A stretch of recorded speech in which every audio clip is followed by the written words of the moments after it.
रात का घना अंधेरा पूरे गांव को निगल चुका था। पुरानी हवेली की लकड़ी की छत पर हवा के झोंके ऐसे थे जैसे कोई अंदर से नाखूनों से खरोंच रहा हो। ठंडी हवा त्वचा को चीर रही थी। दिल जोर से धड़क रहा था। रमेश अपनी पत्नी मीना की मौत के ठीक 1 साल बाद इस गांव में लौटा था। 10 साल का बेटा आरव उसके बगल में सोया हुआ था, लेकिन नींद में भी आरव के होंठ हिल रहे थे। अचानक आरव की आंखें खुल गईं। वह सीधा उठ बैठा और फुसफुसाया, पापा और मम्मी आई हैं। रमेश की रूह कांप गई। कमरे में तेल का दिया जल रहा था, लेकिन लौ बिना हवा के तेज हिल रही थी। रमेश ने खिड़की खोली। बाहर चांदनी में सफेद साड़ी लहरा रही थी। वहां मीना खड़ी थी। गोरा चेहरा, लंबे बाल, वही मुस्कान, लेकिन आंखें पूरी सफेद थीं। उसके ठीक पीछे 6 बच्चे खड़े थे। उनके चेहरे पीले, होंठ नीले, आंखों में गहरे काले गड्ढे थे। वे सब एक साथ मुस्कुराए और उनकी हंसी हवा में घुल गई। रमेश ने खिड़की जोर से बंद कर दी। उसकी हथेलियां पसीने से तर हो गई थीं। बाहर से बच्चों की फुसफुसाहट आ रही थी। आरव आजा, आरव आजा, मम्मी इंतजार कर रही है। आरव दरवाजे की तरफ दौड़ा, लेकिन रमेश ने खींच लिया। खिड़की पर खटखट की आवाज बढ़ रही थी। मीना का चेहरा शीशे से सटा था और वो आरव को देख रही थी। आरव चीखा। रमेश ने कुर्सी दरवाजे पर लगा दी। पूरी रात हंसी, रोना और खरोंच की आवाजें आती रही। रमेश का पसीना ठंडा पड़ गया था, क्योंकि उसको याद आया कि उसने रात में मीना को धक्का दिया था। उसकी चीख आज भी उसके कानों में गूंज रही थी। सुबह रमेश आरव को लेकर सड़क पर निकला और सीधा बूढ़ी अम्मा की चाय की ठेली पर पहुंच गया। अम्मा ने चुपचाप गिलास बढ़ाया, फिर धीरे से फुसफुसाई, कल रात आवाज आई ना, मत सुनना उसे, वो मीना नहीं है, कुछ और है। रमेश थोड़ा घबराया, बोला, क्या मतलब? अम्मा हल्का सा मुस्कुराई, जो मर चुका है वो अकेला नहीं लौटता। उसके साथ वो 6 बच्चे भी हैं जो कुएं में डूबे थे, और अब उसे 7वां चाहिए। आरव। इतना कहकर अम्मा ने अचानक आरव का हाथ पकड़ लिया और बोली, चल बेटा, मम्मी के पास चल। आरव जोर से चीख पड़ा। रमेश ने गुस्से में अम्मा को धक्का दिया, लेकिन अम्मा बस हंसती रही। उसकी वो हंसी ऐसी थी जैसे रीढ़ में किसी ने बर्फ भर दी हो। रमेश भागता हुआ चाचा की झोपड़ी पर पहुंचा। चाचा तगड़ा और अकेला रहने वाला आदमी था। दरवाजा खुलते ही उसने रमेश को देखा और बस इतना कहा, आ गया, मुझे पता था तू आएगा। रमेश ने हांफते हुए सब कुछ बता दिया। चाचा ने चुपचाप सुना, फिर धीरे से बोला, मीना नहीं आई है, और जो दिख रहा है वो भी मीना नहीं है। 6 बच्चे 20 साल पहले कुएं में डूबे थे। अम्मा ने ही उन्हें धक्का दिया था, जलन में। अब वो सब मिलकर आरव को लेना चाहते हैं। 7 पूरे हो जाएंगे तो सब एक हो जाएंगे। इतना कहकर चाचा ने रुद्राक्ष की माला निकालकर आरव के गले में डाल दी और बोला, आज रात मैं साथ रहूंगा, लेकिन अगर उन्होंने हाथ बढ़ाया तो खत्म कर दूंगा। शाम धीरे धीरे ढल गई। हवा में अजीब सी सड़ांध घुली हुई थी। तभी आरव चुपचाप बाहर निकल गया और रमेश उसके पीछे पीछे भागा। पीपल के पेड़ के नीचे 6 बच्चे गोल घेरा बनाकर रेंग रहे थे। उनके हाथ उल्टे थे, पैर उल्टे थे, और चेहरे भी जैसे पीछे की तरफ मुड़े हुए। वो अजीब तरह से हंस रहे थे। आरव भी हंस रहा था और बोला, पापा खेलो ना। रमेश ने बिना एक पल गंवाए उसे खींचकर उठा लिया और वापस हवेली की तरफ भागा। पीछे से बच्चों की हंसी गूंजती रही। जैसे ही वे हवेली के अंदर घुसे, दरवाजा अपने आप जोर से बंद हो गया। ताला खुद ब खुद लग गया। अचानक रोशनी चली गई और तेल का दिया भी बुझ गया। अंधेरे में मीना खड़ी थी। गीली साड़ी उसके शरीर से चिपकी हुई थी। बाल चेहरे पर लटके थे और उनसे पानी टपक रहा था। मीना धीरे धीरे आगे बढ़ी। उसकी आवाज भारी और ठंडी थी, रमेश, तुमने मुझे मारा था, सीढ़ियों से धक्का दिया था, अब मैं बेटा ले जाऊंगी।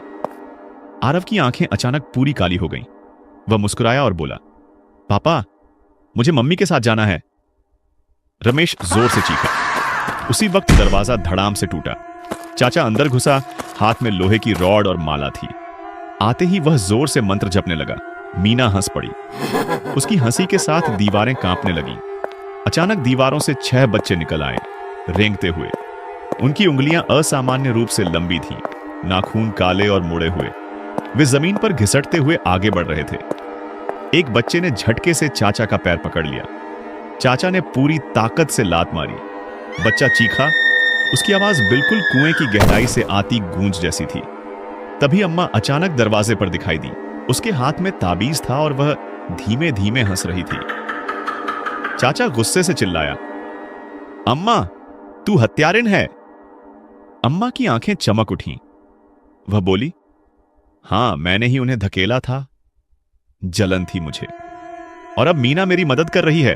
अम्मा ने अचानक ताबीज हवा में फेंका, लेकिन चाचा ने झटके से उसे पकड़ लिया। उसी पल पूरी हवेली जोर से हिलने लगी। दीवारों से खून रिसने लगा और फर्श धीरे धीरे गीला हो गया। आरव अचानक जमीन पर लेट गया। उसके मुंह से काला धुआं निकलने लगा। मीना बिजली की तरह रमेश पर झपट्टी। उसके गीले ठंडे बाल रमेश के गले और चेहरे से लिपट गए। उसकी सांस रुकने लगी। तभी चाचा ने पूरी ताकत से रॉड घुमाकर मीना पर वार किया। मीना की चीख पूरे कमरे में गूंज गई। उसकी त्वचा पिघलने लगी, चेहरा गलने लगा और धीरे धीरे उसकी खोपड़ी नजर आने लगी। आंखें सिर्फ काले गड्ढों में बदल चुकी थीं।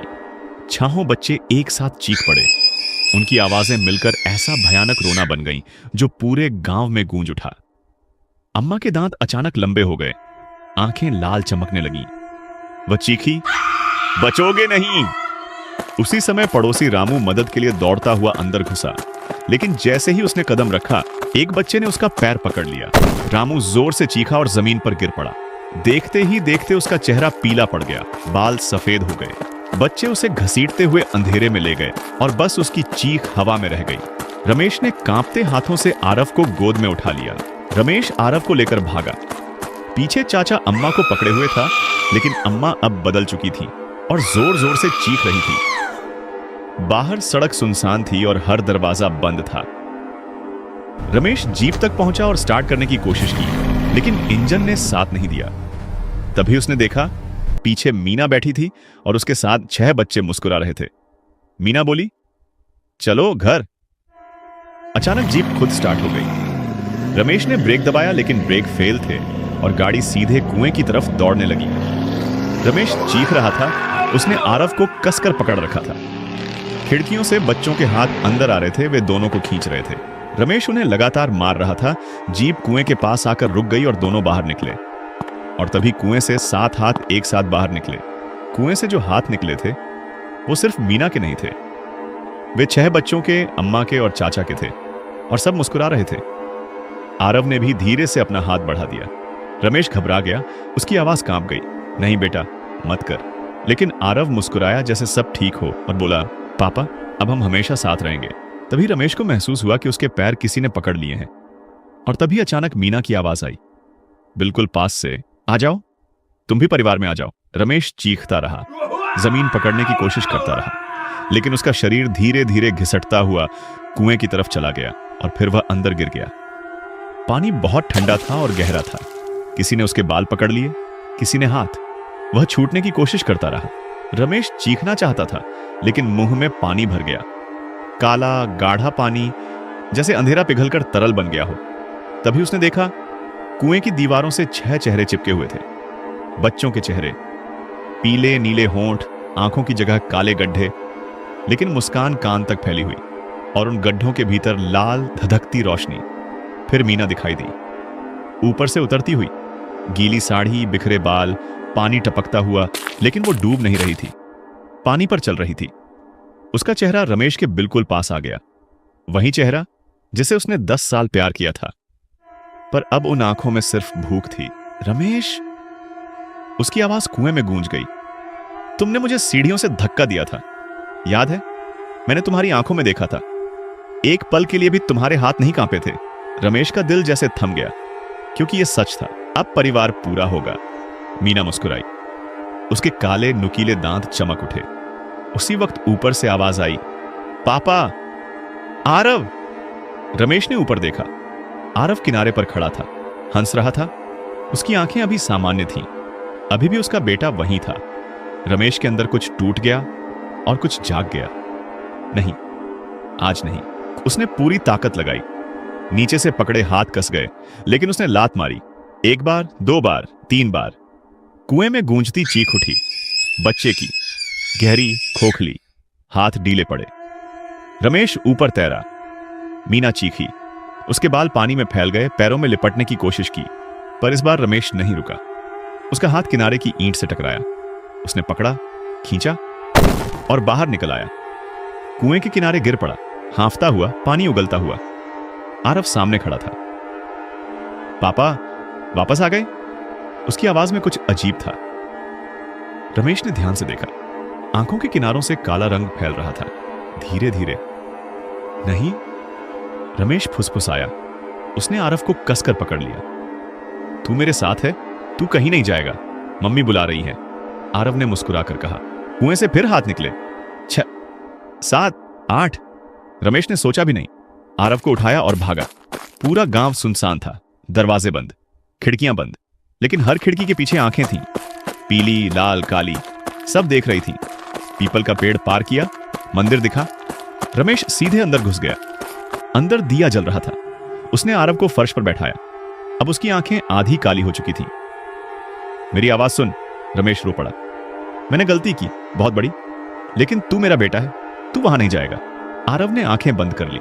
बाहर हंसी गूंजी, मीना की, 6 बच्चों की, अम्मा की। मंदिर की दीवारें कांपी, दिया डगमगाया। फिर अचानक आरव ने आंखें खोली, भूरी, सामान्य। पापा, मुझे डर लग रहा है। रमेश ने उसे सीने से लगा लिया। दोनों रो पड़े। बाहर दरवाजे पर चोट पड़ रही थी, नाखूनों से, लंबी काली उंगलियों से।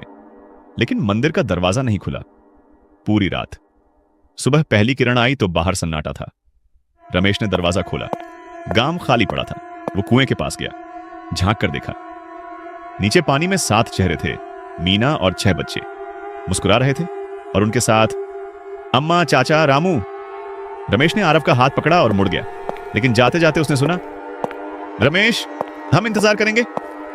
आवाज ठंडी थी, मीना की। रमेश चलता रहा, लेकिन उसके कदमों के पीछे एक और आहट थी, गीले पैरों की, जो रुक नहीं रही थी।